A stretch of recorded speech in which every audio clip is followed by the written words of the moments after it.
Alrighty, class. Let's get going on our last board topic: urbanization and intellectual movement. How did late 1800s society change?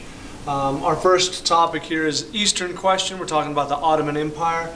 As the Ottoman Empire receded, the Balkan region became very turbulent, constant state of crisis. Who was going to be in control? Did Austria-Hungary have the right to come down and take over that area?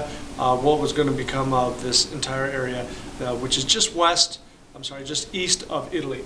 Pan-Slavism, uniting all Slavs under the one government rule. So Russia really felt the need to go in there and take control of that entire area. Britain supported the Turks' right to rule that area, sent the Navy to help the Turks against the Russia. So Britain still supported Russia. Britain still supported the Turks. Nationalist spirit in Britain became known as Jingoism after a popular poem. So extreme Jingoism is extreme nationalism. It started in Britain, but then it began to spread throughout Europe, especially pre-World War I. The Congress of Berlin, 1878, Russia gained little from the Turks. Romania, Serbia, Montenegro became independent states in the Balkan region.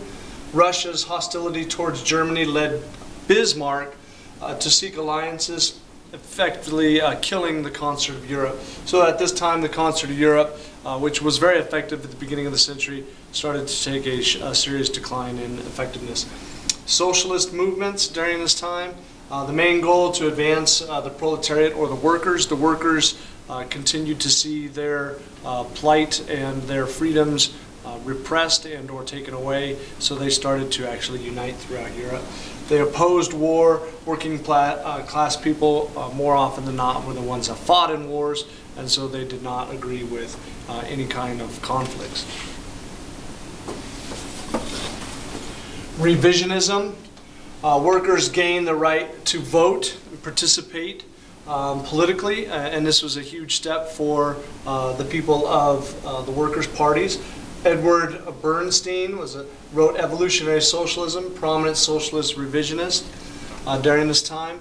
The impact of socialism became profound by the end of the 1800s. So socialism really started to make an impact in the way governments were run and how people were looking at a social system, a state national social system.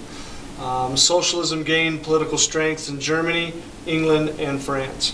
Now also at this time there were some anarchists, people that sought to destroy a centralized state. They wanted to get rid of all types of government. At least 6 assassinations took place in the political world where these anarchists believed that the best part of any kind of government was no government, and so they would just try to chop the head off and assassinate leaders. Now during this time, Russia defeated the Crimean War, marked a turning point for modernization in Russia. Russia had such a poor showing in the Crimean War. They were so technologically behind everyone else that they knew they needed to step it up. Alex II from 55 to 81 was the greatest czar since Catherine the Great in Russia. He emancipated the serfs in 1861, similar to the Emancipation Proclamation by Abraham Lincoln during this same time frame. The serfs were not tied or bound to the land. So during this time, the serfs, and there were 50 million people that were considered serfs in Russia.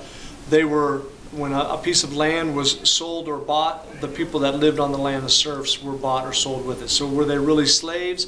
They were considered serfs, but they were tied or bound to the land. Now, when this Emancipation of the Serfs Act of 1861 took place, 50 million people were essentially set free, compared to in the United States 4 million slaves. So you got 50 million in Russia, 4 million in the United States. So both were very, very monumental events in their both respective countries. But emancipation of the serfs was huge for Russia. Zemstvos in 1864, local assemblies that helped move Russia more towards popular participation or voting. Industry in Russia stimulated by the railroads. So during this time, they started to think about and or build the Trans-Siberian Railroad that took the railroad all the way across the country. Railroads started to increase quite a bit at this time. Alex II, one of the assassination attempts that we were talking about just a minute ago, was assassinated in 1881 by radicals who bombed his carriage in St. Petersburg. Count Whittle aggressively courted Western capital and technology. Russia began to rise. So after this assassination took place, one of the people that were instrumental in leading the Russians towards a more westernized democracy, westernized technology, was Count Whittle. Russian workers felt exploited, which set the seeds for Marxism.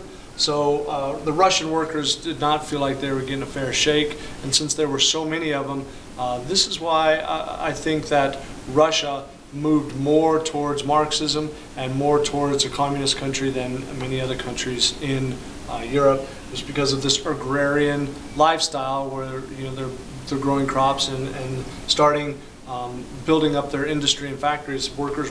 There's a ton of workers, and they got tired of being picked on all the time. Alexander III was a very reactionary czar.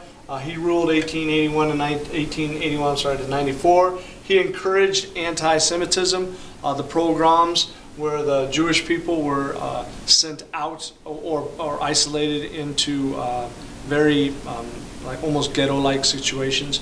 It was not very good for the Jewish people. A lot of Jewish people at this time left Russia and immigrated to the United States. Nicholas II, 1894 to 1917, he would have been the last czar. He was involved in the Russo-Japanese War. Japan fought Russia and lost. In the East, the Navy and the Army, the Russians were sorely defeated by the Navy of the Japanese, and they were lost some land out on the east coast of Russia. Now, the revolutions of 1905, Russia led to a poor economy, leads workers to revolt. You had Bloody Sunday, January 1905. 200,000 workers marched to demand for reforms. A Duma is created, which was an advisory board to the Tsar.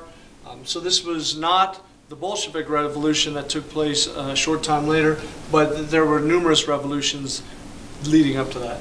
Russian experiences a mild recovery in 1907 and 1914. So the Duma and this revolution weakened the Tsar's power, but the Tsar was still in power.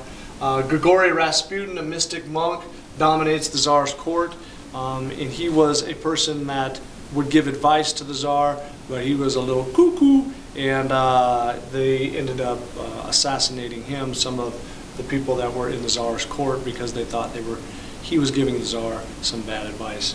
And it would prove true, because a short time after that there would be a Bolshevik Revolution, and the Tsar and his family got taken out as well. All right, so that ends this unit. Thank you.